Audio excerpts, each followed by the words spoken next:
high everyone look at my hair मैले चाहिँ आज हाइलाइट गरेँ है मेरो कपालमा एकदम डिफ्रेन्ट लुक दिएको छु होइन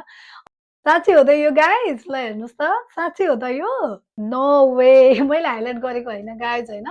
यो चाहिँ इन रियलमा के हो भनेर म तपाईँलाई बताउँछु दिस इज हेयर एक्सटेन्सन यो चाहिँ मैले लिखेको हो भिककको देख्न सक्नुहुन्छ यहाँबाट लिखेको हो होइन यो टिकटक सपमा एभाइलेबल छ यो चाहिँ भिककको